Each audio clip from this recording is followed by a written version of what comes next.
Donc, c'est là que quand Nimrod meurt, pendant que Sémiramis est enceinte, Sémiramis accouche Tammuz, et quand Tammuz vient à la vie, Sémiramis dit que c'est Nimrod qui est revenu à la vie, et du coup, Tammuz serait Nimrod. Donc, c'est là qu'on voit que le Père peut être le Fils. C'est là que par la Trinité, qu'il y a un Dieu le Père, un Dieu le Fils est le Père, le Fils qui est là, il a même temps son Père, le Père qui est là, et le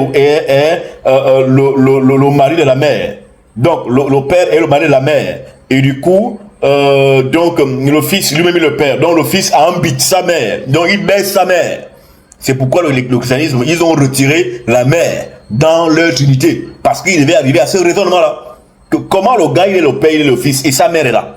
Donc, le gars, s'il a en même temps son père, c'est qu'il a couché sa mère. Mais comment quelqu'un peut dans sa propre mère? Il couche sa mère, et après, il ne comprend pas quoi. C'est l'inceste dans tout ça. C'est ce qu'ils ont évité. Parce que leur Trinité est basée sur des pratiques paganistes des royaumes passés.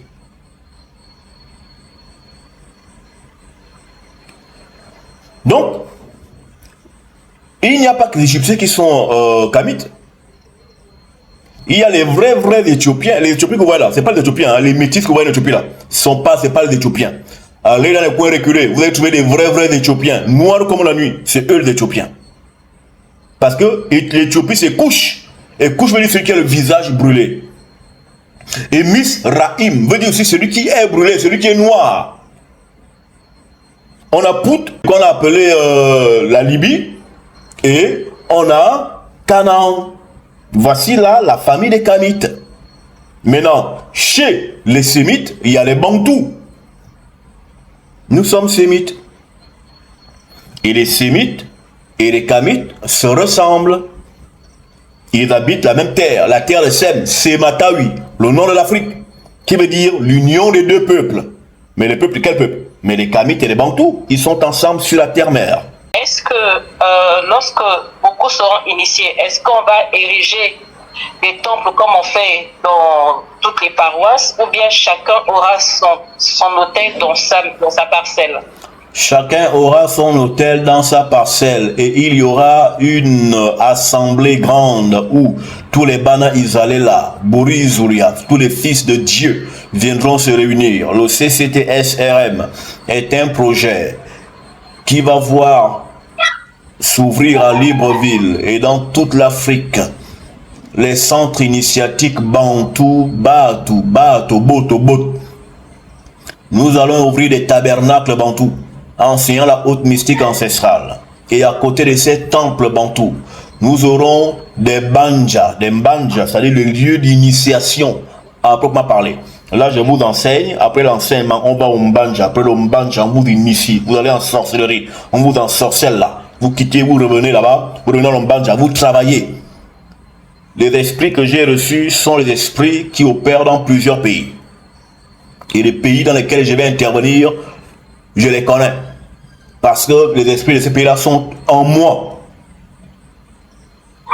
Et en cette heure de la résurrection de la race de Dieu, il y aura des tabernacles, comme vous voyez les églises là. Les églises, ce sont nos sanctuaires traditionnels qui vont remplacer ces choses-là. Tout ça là va fermer au fur et à mesure, ça va fermer. Le Dieu étranger va dégager la terre sainte de Dieu. Mais c'est un travail, c'est un processus. Nous commençons, nous aurons des Mbanja, nous aurons des sanctuaires où nous prêcherons le message de la connaissance ancestrale en toute vérité.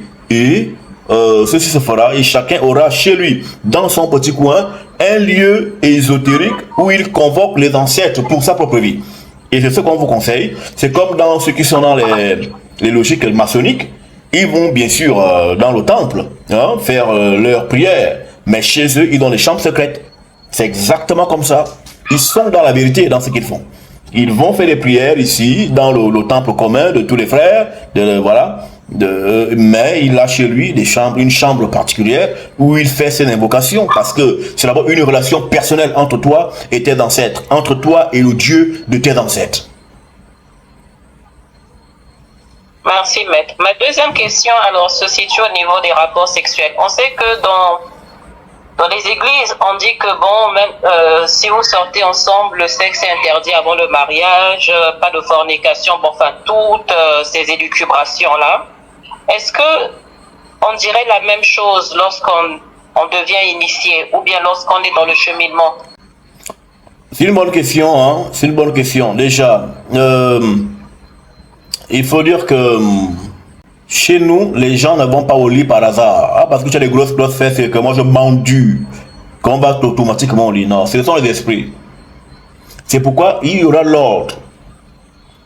C'est-à-dire que si tu es une femme initiée, qu'il y a un autre initié, si tu es sa femme, les entités vont montrer que c'est ta femme. À moins que je sois un désordonné, que j'ai envie de me bite partout, voilà, j'ai mon palmarès, j'ai couché 1200 femmes, vous voyez, c'est que tout ce que j'ai couché. J'étais un pineur d'élite. À moins que c'est peut-être ça les arrière-pensées que j'aurais. Mais un homme qui va avec une femme, il sait que c'est là. Je peux coucher avec et faire quelque chose avec elle. Et quand on est initié, les entités t'accompagnent. Et quand tu es en bon terme avec tes entités, ils ne vont pas te permettre d'aller comme ça coucher avec des gens pour tester si la machine apprend l'huile. Non. Nos ancêtres connaissent l'abstinence. L'histoire de la fornication, là, c'est des bêtises. La fornication, c'est que, Mbati, je viens te voir. Je te couche et je te paye. C'est ça la fornication. C'est-à-dire que c'est la prostitution. C'est-à-dire que tu vends les fesses. C'est ça, c'est forniquer.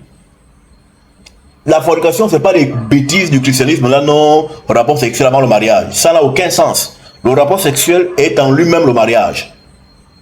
Comment je couche? On me dit que je couche. On me dit que non, c'est pas rapport sexuel avant le mariage. Non, le rapport sexuel, c'est le mariage. Vu que dans nos langues, quand un homme couche une femme, on dit ah bon, il me loue. Ah, ma louie, hein. Tel que je la couche. Mais ma louie veut dire que je l'épouse. Le mariage, c'est l'acte sexuel. Maintenant, ce qu'on fait là, comme on danse en bois, c'est le cérémonial. On célèbre le mariage, mais c'est pas ça le mariage. Le mariage, c'est une fois que je t'ai mangé, c'est ça on est marié. Donc, si, initié, tu vas avec un homme et que finalement, vous vous aimez, vous vous plaisez, vos esprits concordent, oui, vous mariez. Et c'est pourquoi on paye d'abord d'ailleurs une dot. C'est pour payer le fait d'avoir touché avant qu'on ait été voir les parents de la fille. Même si on sait que, à la base, la dot c'est pour les filles vierges qui n'ont jamais été touchées par un homme.